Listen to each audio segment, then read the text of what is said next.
যে দেখেন এখন সবাই শত্রু, বিএনপির সাথে এই কি বলে জামাতের সাথে এনসিবির সাথে বিএনপি। যেই ধরনের বর্ণনা এখন থেকে দেখছেন, দেশে কিন্তু এখন ক্রাইম আছে। আমি এ যাবৎকালে যত ধর্ষণ হয়েছে তার মধ্যে এইটা সবচেয়ে বেশি। একদিনের জন্য আমি শান্তিতে থাকতে দেব না। আমি তো বলি সেই রাজনীতিটাকে আবার আমরা ঘূর্ণায়মান ভাবে একই বৃত্তের মধ্যে কি আমরা ঘুরতে থাকবো কিনা। এবার আমরা তো বলতেছি কথা, কে শুনে কার কথা, কিছুই লাগবে না। অল আর টেফলন পলিটিশিয়ান। আমরা বলি না কথা, আমরা কি বলতেছি না? আমি নিজে তো প্রাইম মিনিস্টারের উদ্দেশ্যে তিনটা ইয়ে করছি, আপনার কি বলে যে ভিডিও করছি আমি তিনটা। এবার একটা প্রসঙ্গ এখন খুব আলোচনার মধ্যে আছে, সেটা হচ্ছে ক্ষমতাসীন দল বা সরকার জুলাইয়ের সঙ্গে বিশ্বাসঘাতকতা করছে, জুলাই চার্টারকে মূল্য দিচ্ছে না, গণভোটকে স্বীকার করছে না।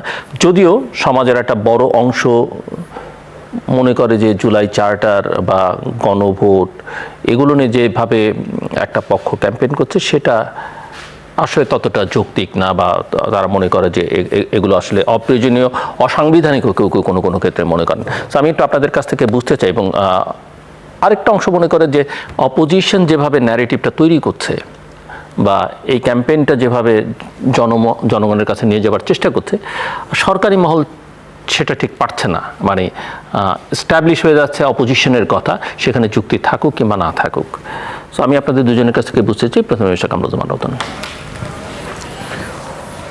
ধন্যবাদ মাহবুব কামাল ভাই। এ ব্যাপারে যেহেতু আমি সরকারি ট্রেজারি বেঞ্চে লোক একজন, তো ওনারা তো নিরপেক্ষভাবে জাতিকে সবসময় ভালো কথা বলেন, পথ নির্দেশনা দেন। এবং আমি যতটুকু জানি আমার এইচপিএম তারেক রহমানের সাথেও যারা সমাজের অতীতের মূল্যবান মানে খুব দেশে ক্রান্তিকালে যারা জাতিকে একটা সঠিক পথ নির্দেশনা দিয়েছেন, ওনারও সেই সুযোগটা আছে বা সুযোগটা হয়তো উনি অ্যাভেল করেন। তো আমরা মনে করি, আমরা রাজনীতিবিদ হিসাবে বা আমি আমার দলের যে পজিশনটা, ওই পজিশনে থেকে যতটুকু না বলবো বা যতটুকু না বলতে চাবো, এটা হলো বিরোধী দলের একটা ক্যাম্পেইন। ওই ক্যাম্পেইনকে তারা পুঁজি করে সবসময় দেখেন বিএনপি, আমরা সরকার গঠন করেছি, আমরা এখন বেঈমানের দল, কথা না রাখার দল, এইভাবে যে একটা ট্যাগিং ইতিমধ্যে তারা চেষ্টা করছে। এখন তারা বিরোধিতা করবে, সেটা স্বাভাবিক। এবং বিরোধিতা হলো গণতন্ত্রের সৌন্দর্য, সেটা যদি গঠনমূলক হয় এবং জনগণের কাছে একটা বিশ্বস্ত বিরোধিতার মধ্যে যদি তারা থাকে এবং আমাদের গলতি কাজের মধ্যে যদি তারা যদি দেখে আমরা জুলাই চার্টার বা সনদ থেকে আমরা সরে গিয়েছি, সেটা তাদের তো সব অপশন তাদের রয়েছে, সেটা পার্লামেন্টের ভিতরে রয়েছে, রাজপথে প্রকম্পিত করে এগুলো জানান দেওয়ার সব অপশনগুলো তাদেরকে রয়েছে। কিন্তু সেটা বুঝতে হবে, জনমত একটা বিশাল ব্যাপার। এই জনমতকে তোয়াক্কা করে বা জনমতকে অবজ্ঞা করে বা তাদেরকে বোকা বানিয়ে যেন কোনো প্রকারে তারা একটা ন্যারেটিভ তৈরি করবে আর ওই ন্যারেটিভটা জনগণ বিশ্বস্ত করবে। আমি আবারও বলি যে যে কোনো বর্ণনার যে জুলাই সনদ চার্টার যা ব্যাখ্যা দিবেন, সেটা ব্যাখ্যার মধ্যে আইনত সাংবিধানিক একটা প্রচেষ্টা এবং ওর মধ্যে হইতে হবে। আবারও বলছি, এখন কিন্তু ওই অন্তর্বর্তীকালীন সরকারের সেই সরকার এখন নেই। তারা কিন্তু দায় সারা গোছের বা তারা এখানে ইতিমধ্যে কিন্তু প্রমাণিত, তারা ওই ঘোলা পানিতে সেই ডিপি স্টেকের নামে তারা যেটা করতে চেয়েছিল, আধিপত্যবাদের আরেকটা সুযোগ নিয়ে তারা এটা দীর্ঘস্থায়ী করতে চেয়েছিল অন্তর্বর্তী সরকারের যে টাইমটা, ওটা কিন্তু ইতিমধ্যে প্রমাণিত এবং আসিফ মাহমুদ নিজেই এই কথাটা বলে দিয়েছে। সুতরাং ওই কাজটা তো বিএনপি করবে না। বিএনপি স্টেবল গভর্নমেন্ট এবং জনগণের ভোটে নির্বাচিত গভর্নমেন্ট। তাড়াহুড়া করে বা যেনতেনভাবে যেটা করতে চেয়েছিল, এখন আমাদের সুযোগ আসছে পার্লামেন্টের ভিতরে, আমাদের সুযোগ আসছে, এখানে একটা কমিটি গঠন হয়েছে এই সংক্রান্ত। সেইখানে এই সুযোগের মধ্যে 5 সদস্য বিশিষ্ট আমন্ত্রণ জানানো হয়েছে। এখানে যদি আরও তাদের দাবি থাকে, ওই দাবিগুলো যৌক্তিক সংবিধানের ফ্রেমে এনে, যেটা আগামীতে কখনো প্রশ্নবিদ্ধ হবে না, যেটা আগামীতে কখনোই চ্যালেঞ্জের জায়গায় যাবে না আমার মনে হয়। এবং তারেক রহমান বাংলাদেশের প্রধানমন্ত্রী ইতিমধ্যেই জুলাই সনদের ব্যাপারে যেটা বলেছে, আমরা দক্ষিণ প্লাসে আমরা যা বলেছি অক্ষর অক্ষর পালন করব। এটার বাইরেও যদি সংযোজন বিয়োজন যেটাই থাকবে না, আলোচনার টেবিলে তো এই পর্যন্ত যদি আমরা এই জায়গাটা আসতে পারি, সামনে কেন আমরা এগোতে পারবো না? এইটা নিয়ে এখনই বিএনপিকে অপবাদ দেওয়া বা বিএনপিকে যেভাবে রাজপথে যেভাবে বিএনপিকে তারা মূল্যায়ন করতে চাচ্ছে, এটা একটা উস্কানি। এবং রাজনৈতিক গণতান্ত্রিক পরিবেশটা একটা সহমর্মিতা এবং সমমর্যাদা দিয়ে যে আমরা আত্মসম্মান নিজেরা রাখবো এবং অপরকে সম্মানিত করবা শ্রদ্ধাবোধের জায়গায় যেটা আমরা রাখবো, মানে অন্যান্য পলিটিশিয়ানদের ওই সংস্কৃতির মধ্যে কিন্তু আবার অতীতের সংস্কৃতিতে আমাদের ডুবে যাওয়া ঠিক হবে না। আমার ফেসিস্ট গভর্নমেন্টের যে রেখে যাওয়া যতগুলো খারাপ এক্সাম্পল আছে সেগুলোর মধ্যে আমাদের যাওয়া ঠিক হবে না। এবং ওইদিকে আমন্ত্রণ জানালেও আমরা সচেতনভাবে তারেক রহমান যে দায়িত্ব নিয়েছেন বাংলাদেশের মানুষের পালসকে ধারণ করে সংবিধানকে আফল করার জন্য উনি যা যা করা দরকার, আমার মনে হয় এই জিনিসটা করলে বিরোধী দল বর্তমানে যে জায়গাটা আসছে সেই সুযোগটা রাজনীতি করার সুযোগটা আর পাবে না। মিস্টার মাহবুব কামাল, আপনি বলবেন, but as a senior journalist আমি একটু আপনার কাছ থেকে বুঝতে চাই যে আপনি কি মনে করেন কি না যে ক্ষমতাসীনদের বিএনপি আগে তারা যখন অপোজিশনে ছিল বা এখন রাষ্ট্রীয় দায়িত্ব পাওয়ার পরে তাদের কমিউনিকেশন স্কিলটা খুব পুয়ার, তারা ঠিক জনগণকে কাউন্টার ন্যারেটিভ বা যেগুলো আছে যেগুলো এস্টাবলিশ করতে পারছে না বা পৌঁছাতে পারছে না, এখানে কোনো ত্রুটি দেখেন কি না বা দুর্বলতা? হ্যাঁ, দেখছি কেন আপনার ওই প্রশ্নটা এই জুলাই সনদ নিয়ে কি আমাকে? হ্যাঁ, ওই প্রশ্নটা ধরেই এটা। আচ্ছা, প্রথম কথা হচ্ছে দেখেন, মানে আপনি যে বললেন, এই প্রশ্নটা এই কারণে করলাম যে আসলে বিএনপি কমিটমেন্ট থেকে সরে গেছে কিনা সেটা বোঝার জন্য যথেষ্ট সময় কিন্তু পার হয়নি। মাত্র একটা মাসের একটা সেশন গেছে পার্লামেন্টের, যে এই সেশনে অন্য অনেক জরুরি কাজ ছিল, কিন্তু অপোজিশনের যে ন্যারেটিভ সেটা কিন্তু বেশ। শুনেন, এই যে 3 মাস গেল না, মানে আমি তো ফেসবুক খুললে আমি দেখি যে every day is a sad day of anxiety, some days are a package of sadness, package of anxiety. প্রতিটা দিন কোনো না কোনো স্যাড খবর থাকে, অ্যাংজাইটির খবর থাকে, কোনো দিন একটা স্যাডনেসের প্যাকেজ থাকে, মানে একাধিক খারাপ খবর। এই জন্য ফেসবুক আমি এখন খুলি না, আমি যে পোস্ট দিই তখন একটু খুলি। দেখেন, আমরা কিন্তু কোনো প্লেজেন্ট দৃশ্য দেখতে পাচ্ছি না। একটা আছে না যে মনোরম, মনকে ভালো করে, আছে 2-একটা, যেমন জাইমা রহমানের কথা, তার অ্যাক্টিভিটি, এটাই হচ্ছে প্লেজেন্ট এটা আছে, কিংবা তারেক রহমানের যে ক্যাজুয়াল ড্রেসে যে মুভমেন্ট, এটাও হচ্ছে প্লেজেন্ট। কিন্তু বাকি সবই প্রায় আনপ্লেজেন্ট এবং কি বলে যে, মানে অন্তত আমি স্যাটিসফাইড না।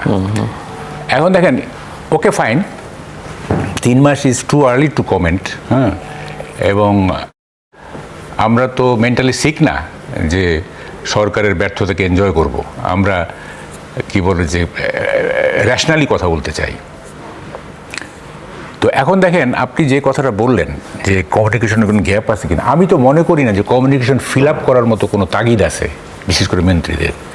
গ্যাপ তো আছেই, এই ফিল আপ করার কোনো তাগিদ আছে কিনা বরং আমি দেখতেছি যে গ্যাপটা আরও ওয়াইডার করার জন্য একটা চেষ্টা চলছে উভয় পক্ষ থেকে, ফ্রম আইদার সাইড। এবং এইটা দেখেন, এই আপনি যে বললেন না, এই যে জুলাই সনদ না, আমি একটু দেশের বাইরে যাই, মানে কথা বলতে গেলে কেন জানি আমার একটু একাডেমিক হইতে হয়। সেটা হলো, আমি গর্বাচেভের সঙ্গে ডক্টর ইউনুসের একটা তুলনা করে কেন এই সিচুয়েশনটা হলো সেটা একটু ব্যাখ্যা করতে চাই। সেটা হচ্ছে, আপনি জানেন গর্বাচেভ যখন 1985-এ রাশিয়ার সোভিয়েত ইউনিয়নের ক্ষমতা নিল, তখন উনি 2টা কর্মসূচি নিলেন, একটা গ্লাসনস্ট আর একটা পেরেস্ত্রোইকা। গ্লাসনস্ট হচ্ছে ওপেননেস, খোলা হাওয়া, আর পেরেস্ত্রোইকা হচ্ছে রিস্ট্রাকচারালাইজেশন, পুনর্গঠন, যেটা আমরা নাম দিছি সংস্কার। যাই হোক, এখন এইটা করতে গিয়ে উনি করলেন কি, এমন তালগোল পাকায় ফেললেন আর কি, পুরো সোভিয়েত ইউনিয়নটা 15টা দেশে ভাগ হয়ে গেল, রাজ্যে ভাগ হয়ে গেল। ঠিক আছে, আমাদের ডক্টর ইউনুস সাহেব কেন এটা বলতেছি, আপনি ভাবতে পারেন যে এখনও কেন ইউনুস প্রাসঙ্গিক। হ্যাঁ, he is always relevant, he will be going on to be relevant person, will be for eternity. যতদিন বাংলাদেশ থাকবে হি উইল বি রেলিভেন্ট। তিনি ওই একই জিনিস। কিন্তু দেখেন, ওই যে ওপেননেস, উনিও বললেন মন খুলে কথা বলেন, একই জিনিস। কিন্তু ওখানে রিস্ট্রাকচারালাইজেশন, এখানে সংস্কার। কি করলেন গর্বাচেভ? সোভিয়েত ইউনিয়নটা ভেঙে দিলেন। একটা দেশ যে দেশের কারণে পুরো পৃথিবী বাইপোলার পৃথিবী ছিল, এবার যেটা ভেঙে যাওয়ার কারণে এখন ইউনিপোলার হয়ে গেল। এখন ট্রাম্পের মানে অধ্যত্ব দেখতে হচ্ছে আমাকে। সোভিয়েত ঠিক থাকলে তো আর এতটা উদ্ধত হতে পারতো না আমেরিকা। বাইপোলারকে সে ইউনিপোলার করে দেয়, কী ক্ষতিটা করে গেছেন আর কি। তো যাই হোক, উনি ভাঙলেন দেশটা, ইউনূস সাহেব ভাঙলেন কি, আমাদের জাতীয় ঐক্য ভেঙে দিলেন।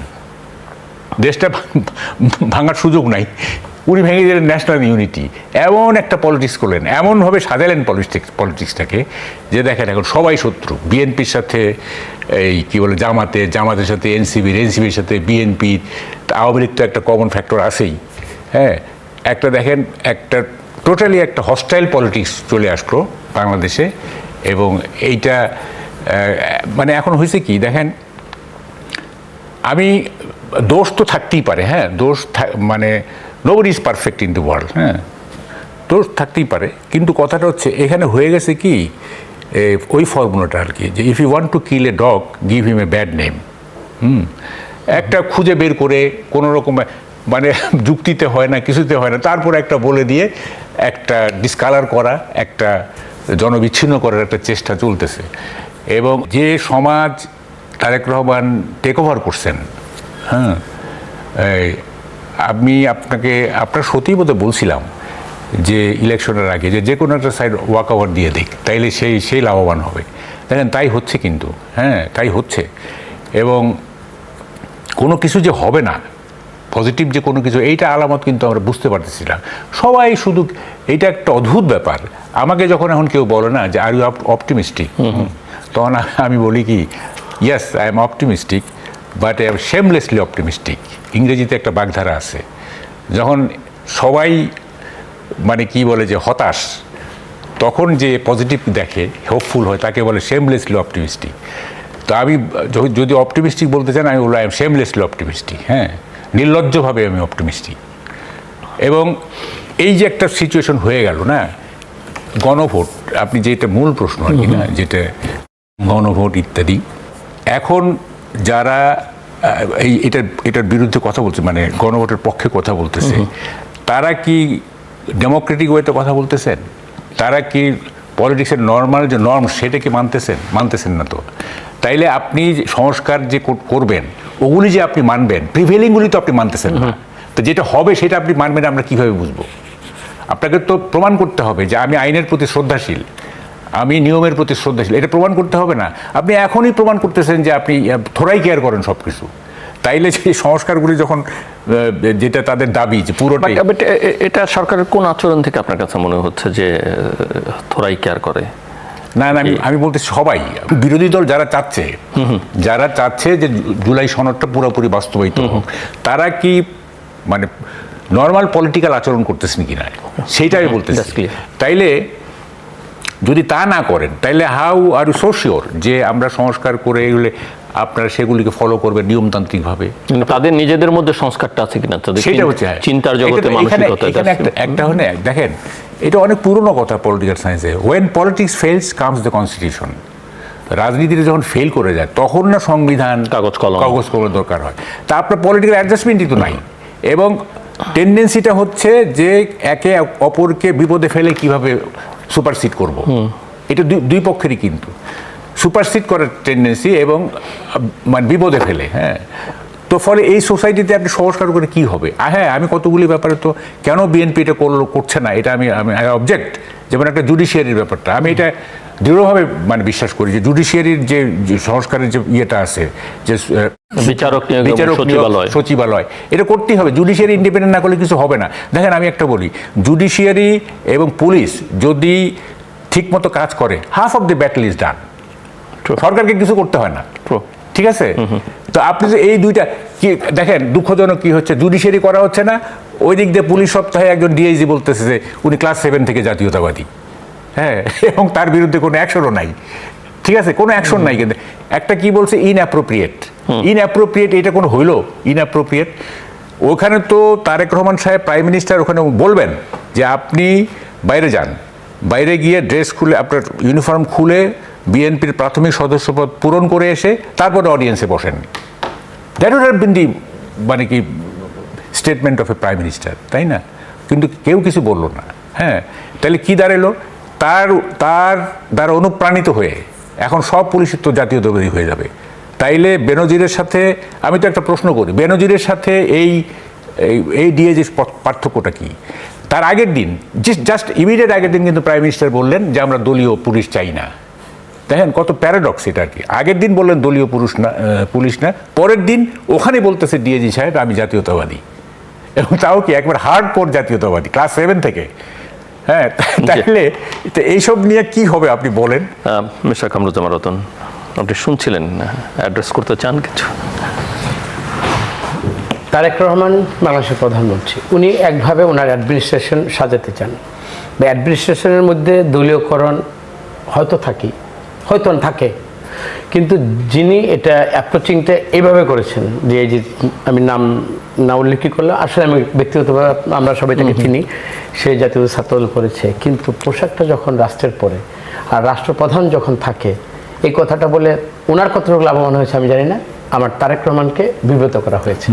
এর বেশি আমি এই জায়গাটায় আমি আর কথাটা নাই বলি। এখন সর্বক্ষেত্রে কিন্তু বাংলাদেশের বা যে কোনো রাষ্ট্রের প্রধান দলীয়ভাবে যখন নির্বাচিত হয়, উনি কিন্তু একজন প্রধান, ওনার একটা ক্যাবিনেট থাকে, ক্যাবিনেটও এক্সিকিউট করে। আর আমার জায়গা থেকে আমি একটা কর্মী, আমি এলাকার একটা প্রতিনিধি, আমার মাধ্যমে যে রিফ্লেকশনটা জনগণ দেখবে, ওটা কিন্তু সারা দেশে হয়তো এখন এই যে সোশ্যাল মিডিয়ার যুগে এটা দেখতে পায়, কিন্তু ওভারঅল আমার কিন্তু ফোকাসটা থাকে হলো আমার নির্দিষ্ট আমার যে 5,10,000 আমার মুন্সিগঞ্জ 3 আসনের যে জনগণ, তাদের প্রতি আমি সবসময় কিন্তু তাদের প্রতি যে আমার কমিটমেন্ট ছিল, এবং কমিটমেন্টগুলো রক্ষা করার ক্ষেত্রে আমার যে যা করণীয়, সরকারের যা আমাকে অ্যাসিস্ট করছে, সেগুলো আমি প্রপার জায়গায় যারা অরিজিনাল যারা ভিকটিম বা যেই রাস্তার কাজ বা বিল্ডিংয়ের বা মসজিদ মাদ্রাসা বা আমাদের মন্দিরের যতগুলো জায়গায় গভর্নমেন্ট ইন্ডিকেট করে দেয়, তো সব সুনির্দিষ্টভাবে দেয়, আমার কাজ কি মনিটর করা, এবং এইটার মধ্যে থেকে কোথাও ফাঁক ফোক একটা টাকা যেন কোথাও এটা মিসহ্যান্ডেলিং না হয়, সৎভাবে আমাকে এগুলো কাজ করা হলো আমার কাজ। এখন জাতীয়ভাবে আমরা কিন্তু কখনোই কিন্তু ন্যাশনাল পলিটিক্সটাও কিন্তু আমাদের লোকালি কিন্তু হয়। জিল্লুর ভাই, সবচেয়ে ব্যাপার দেখেন, এই যে রামিসার যে ঘটনাটা, এটা তো পৃথিবীর মানে কোনো সভ্য সমাজে এটা কি কোনো ঘটনা এই ধরনের হতে পারে? বাংলাদেশটা যেখানে আমি একটা আমাদের রূপান্তর বাংলাদেশে আমরা কী চিন্তা করছি, অথচ এই ধরনের একটা ঘটনা একটা গভর্নমেন্টকে প্রশ্নবিদ্ধ করা হয়, এবং এইটার সাথে গভর্নমেন্টের কি কাজ বা কোনো গভর্নমেন্টের কোনো ব্যক্তি কি ওই নরপিচাস তাকে কি বলেছে এই কাজটা করতে? কিন্তু সামগ্রিকভাবে দেখেন, এই কাজটা হওয়ার পরে মনে হয় যে গভর্নমেন্ট তাকে দিয়ে করিয়েছে, এবং এইটার বিচার গভর্নমেন্ট করবে না, বাট এইটার মধ্যে গভর্নমেন্টের কী লাভ থাকতে পারে বলেন? আপনারা খেয়াল করে দেখেন, দিনাজপুরে ইয়াসমিন হত্যা হয়েছিল না, ওটার পরে লোকালি তখন ওই গভর্নমেন্টকে আনরেস্ট করে ওটাতে কিন্তু একটা বিশাল আন্দোলনের একটা স্ফুলিঙ্গ তৈরি করা হয়েছিল। আমি মুন্সিগঞ্জের একটা প্রতিনিধি হিসাবে, ওর রামিসার দাফন হয়েছে সিরাজদি খানের আমাদের একটা ইউনিয়নে, ওইখানে ওনার বাবাকে, এই রামিসার বাবাকে, আপনারা বুঝতেছেন যারা আজকে এটা নিয়ে কথা বলছে, এটা তারেক রহমানকে ডিফল্টার বানিয়ে বিএনপিকে ন্যারেটিভ দিয়ে একটা বাজে জায়গায় নিতে চাচ্ছে, ওই দলের লোকরা রামিসার বাবাকে অনেক প্রলোভন দেখিয়েছে যে এইটা আমরা মুন্সিগঞ্জ থেকে এরকম একটা আন্দোলনের কোনো আমরা এখানে ধারা আমরা বের করতে পারি এগেনস্ট অফ গভর্নমেন্ট। স্বাভাবিকভাবে এইখানে আমরা 3টে আসনে আমরা জাতীয়তাবাদী দল আমরা ওইখানে গিয়েছি, তার বাবার সাথে কথা বলেছি, বাবা বলছে যে না আমাকে প্রলোভন দেখানো হয়েছে, বাট আমি তো সত্যিকার অর্থে গভর্নমেন্ট আমার পাশে দাঁড়িয়েছে, তারেক রহমানের পাশে দাঁড়িয়েছে, যা যা করণীয়। পরবর্তীতে এই ন্যাক্কারজনক ঘটনার জন্য গভর্নমেন্টের কাজটা কি? এই পরিবারের পাশে দাঁড়ানো, পাশে দাঁড়িয়ে এটার বিচারের ব্যবস্থা করা, পাশে দাঁড়িয়ে পরিবার যে অন্যান্য দেখেন এক বাচ্চার সাথে সাথে দায়িত্ববান নিয়েছে, অন্যান্য মানবিক এবং যৌক্তিক যতগুলো কাজ রাষ্ট্রের দায়িত্ব না সেগুলো নিয়েছে, এবং বিচারটাকে ত্বরান্বিত করার জন্য যা যা করা দরকার সেটা বলেছে। তো 5 দিনের মধ্যে চার্জশিট হয়ে যাবে, 1 মাসের মধ্যে বিচার হয়ে যাবে।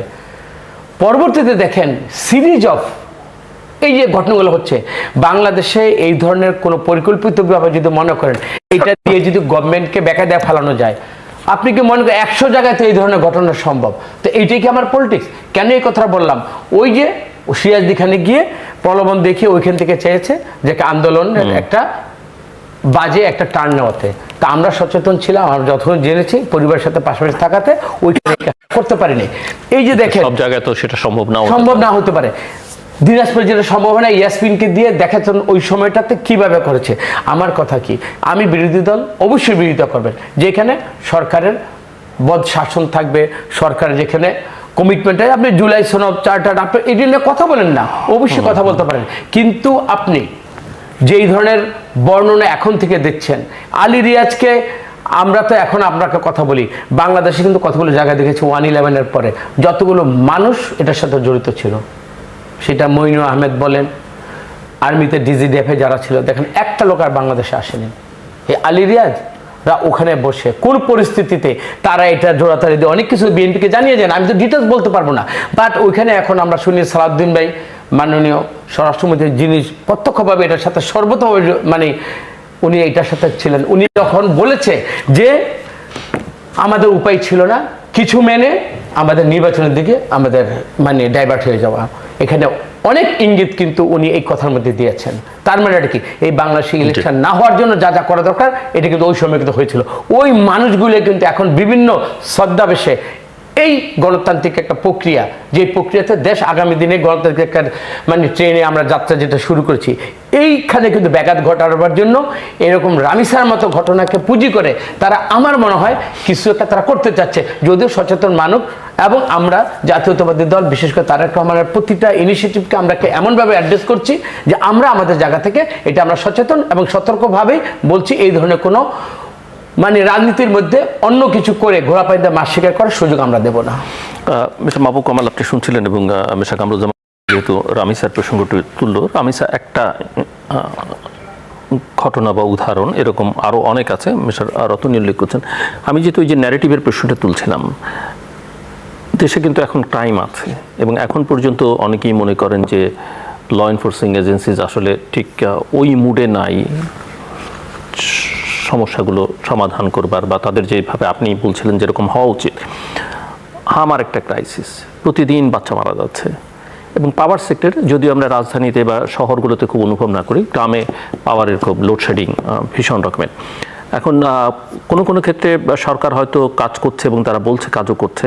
আমার প্রশ্ন, ওই যে ন্যারেটিভ তৈরি করা, মানুষের মধ্যে কিন্তু অস্বস্তি আছে এবং সরকার যে কাজ করছে সেটা আসলে তারা বোঝাতে পারছে কিনা বা ভিজিবিলিটি এটা আছে কিনা, সেটা আমার আপনার কাছে প্রশ্ন, বা এখানে আপনি ওই আবার গ্যাপের প্রশ্ন আছে। বলছি, প্রথমে রামিসার বিচার নিয়ে একটু বলি। দেখেন, ইয়াসমিন হত্যার সময় আমি তখন জায়গা দিনে 7 থেকে জায়গা দিনে এটা আমরা কাভার স্টোরি করছিলাম, সেটা করছিল পুলিশ, ঠিক আছে, এবং ওইটা পার্সপেক্টিভটা ভিন্ন।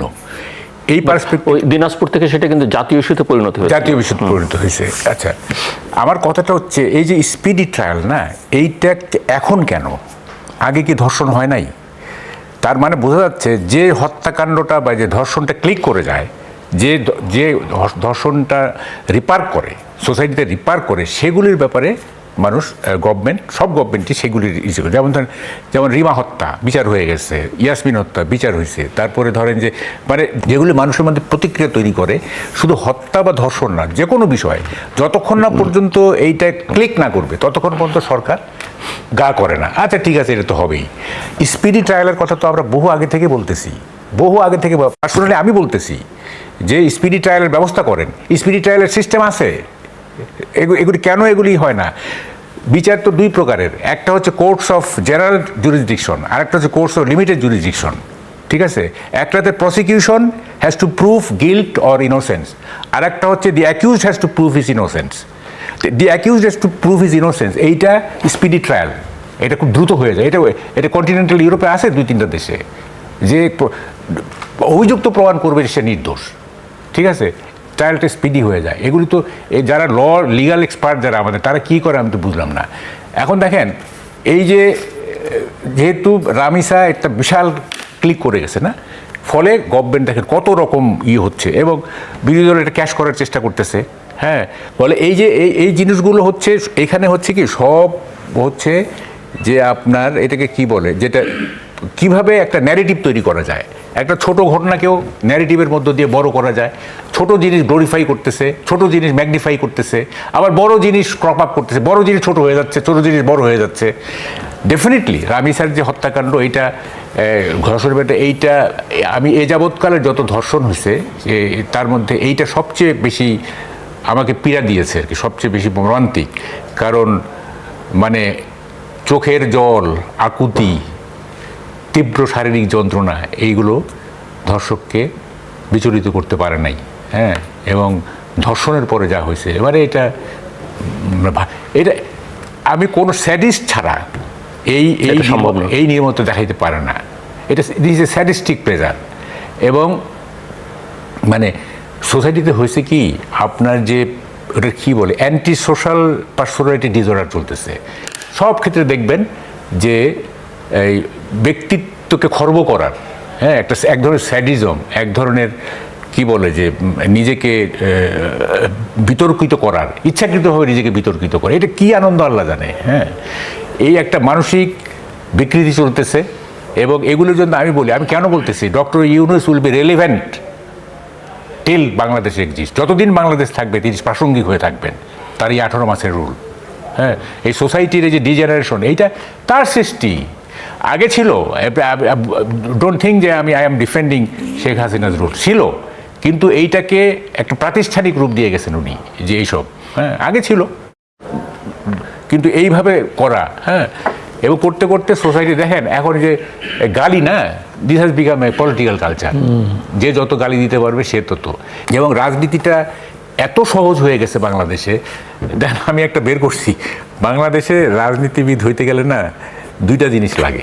একটা হচ্ছে খুব সহজ, আওয়ামী লীগকে গালিগালাজ করতে হবে, আর ইন্ডিয়াকে গালিগালাজ করতে হবে, বাস আপনি রাজনীতিবিদ হয়ে গেলেন, বুঝছেন। আর যদি ভালো রাজনীতিবিদ হইতে চান, তাহলে ওই গালিগালাজটাকে আপনাকে আর্টিস্টিক করতে হবে। যেমন সবাই বলবে যে লুটেরা আওয়ামী লীগ, আর আমি বলবো যে এটা একটা অলিগার্কদের সরকার। হ্যাঁ, এই যে অলিগার্ক ব্যবহার করলাম, আমি বড় রাজনীতিবিদ হয়ে গেলাম। বা ইন্ডিয়ার ব্যাপারে কেউ গালিগালাজ করতেছে, কি আধিপত্যবাদ, অমুক তমুক, আমি বলবো না, এখানে একটা কালচারাল অ্যাগ্রেশন চলতেছে ইন্ডিয়ার। আমি বিরাট রাজনীতিবিদ হয়ে গেলাম। হ্যাঁ, এত সহজ হয়ে গেছে রাজনীতি। এবং রাজনৈতিক ভাষা এত সহজ হয়ে গেছে। হ্যাঁ, কোনো লেখাপড়া নাই, কিছু নাই, ইতিহাস জানা নাই, পলিটিশিয়ান আছেন এখন। আপনাদেরকে দায়বদ্ধতা নেই? অবশ্যই আছে। আপনাদের সাহসী উচ্চারণে সমাজকে সচেতন করে না? তারপর দেখেন, যে কোনো নির্মমতা, আমি বলি যে কোনো নির্মম, এটা তো কোনো মানে যেটা হয়েছে রামিসার ব্যাপারে, ওটা তো আলোচনা করতে আমি বিব্রত না, আমি লজ্জাবোধ, জাতিগতভাবে, ব্যক্তিগতভাবে আমার দায়িত্ববোধ থেকে আমি এটাকে প্রচণ্ড আলোচনা মানে করার মতো আমার রুচিটা নেই। তারপর দেখেন, এদেশে মুরগিচু কথায় বলে কি, মুরগি চুরির ফাঁসি হয়, আর সত্যিকার খুনিরা বিভিন্ন ফাঁক করতে বেরিয়ে যায়। এদেশে বসুন্ধরা গ্রুপের এক সুনামধন্য সন্তান, তাদের যে কীর্তিটা মানুষ জেনেছে, এটা আমাদের স্টেটমেন্ট ছিল, সব কিছু ছিল, তাদেরকে কোনো বিচার হয়েছে? তো ওইখানে তো আমাদের সরব একটা উচ্চারণ আপনাদের লেভেল থেকে বলেন, আমরাও কিন্তু দায়বদ্ধতা কিন্তু সবারই আছে। আজকে আমি সরকারে এসেছি, সরকারে আসাটা তো আমার পাপ না। একসময় ছিল ভোট দিতে চাওয়াটাই, সঠিক ভোট প্রয়োগের জন্যই চাওয়াটাই আমার জন্য একটা অপরাধ ছিল। ওই জন্য আমি অনেক শাস্তি ভোগ করেছি বিগত 16 বছর যাবৎ। আজকে যে সঠিকভাবে আমি নির্বাচিত হলাম 3 মাসের মধ্যে, আমার ব্যর্থতা, এত জুলাই অভ্যুত্থান, তারা নিজেদের মতো করে তাদের ক্রেডিট নিতে চাচ্ছে।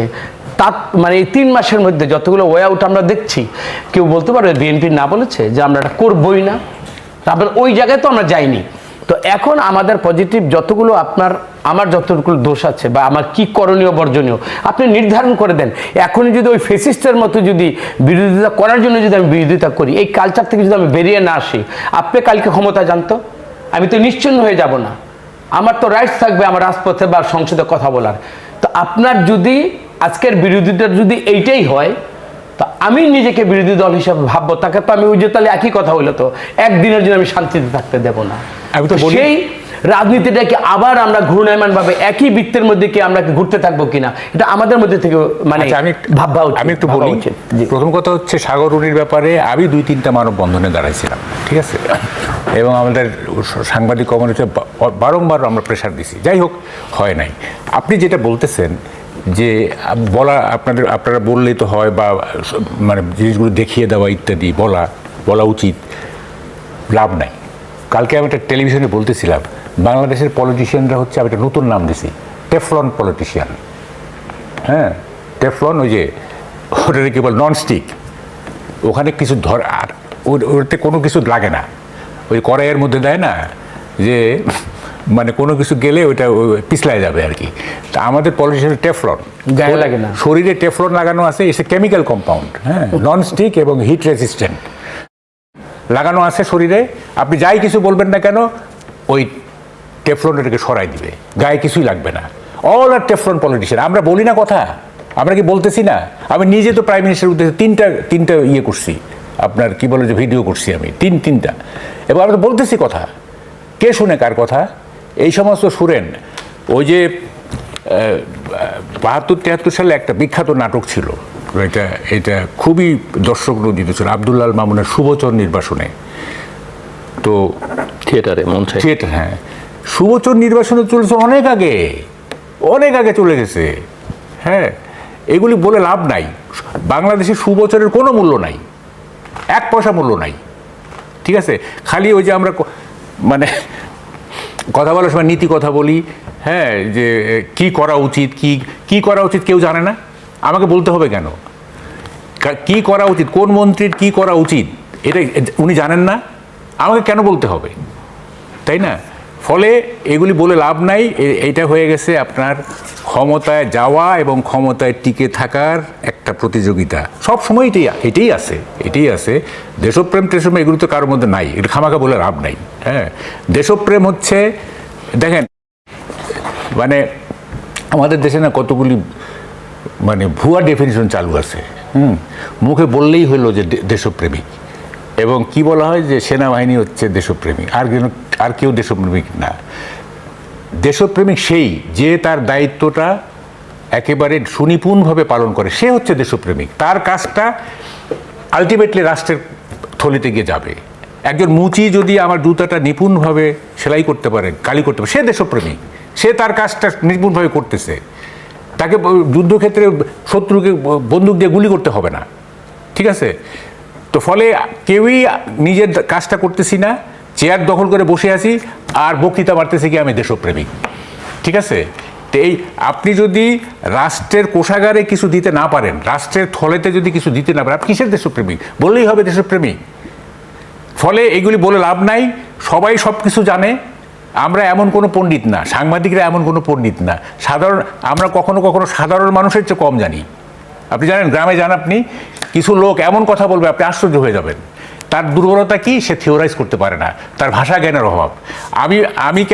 আমার কেন তো দাম, এই যে আমাকে টক শোতে ডাকছেন, আমি ভাষা একটা শিখছি, কোনো রকমের ভাষাটা শিখছি, এবং আমি একটা জিনিসকে শৃঙ্খলাবদ্ধভাবে উপস্থাপন করতে পারি, আর সিস্টেমে বলতে পারি। ওই যে অশীতিপর বৃদ্ধ গ্রামের যে রিমোট এলাকার, সে আমার চেয়ে বেশি বুঝে। তার দুর্বলতা হচ্ছে সে থিওরাইজ করতে পারে, তার ভাষা জ্ঞানের অভাব, যে কারণে সে বলতে পারে না। তো কথাটা হচ্ছে সবাই সব কিছু বুঝে। হ্যাঁ, আমাদের বলার কিছু দরকার নাই। যার দায়িত্বটা সে পালন করলেই তো হয়ে যায়। এটা তো এমন কোনো মানে কি বলে যে দুর্বোধ্য কোনো জ্ঞান না যে আমাকে কি করতে হবে। দেখেন, পলিটিক্স করতে গেলে আমি বলি তো, পলিটিক্স করতে গেলে কমন সেন্স থাকলেই চলে। This is not economics. হ্যাঁ, যে ওই যে ইকোনমিক্সের ক্ষেত্রে বলে ওয়ার দেয়ার আর 6 ইকোনমিক্স দেয়ার আর 7 পয়েন্টস, এত জটিল আর কি।